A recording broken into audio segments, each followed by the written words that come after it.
how to fulfill orders on TikTok Shop. So, hello guys and welcome back to today's video.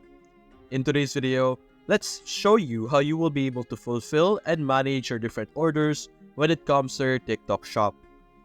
So over here right now on the screen, we're currently in TikTok. To view the orders on your store, you can select orders over here on the left side, and you can choose between manage orders, manage cancellation, or manage returns.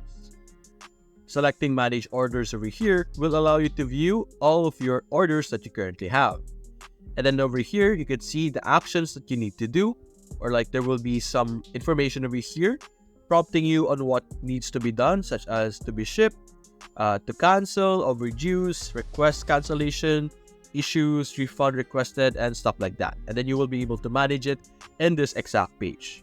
So that's basically it guys. If you enjoyed this video, leave a like and subscribe. Thanks for watching.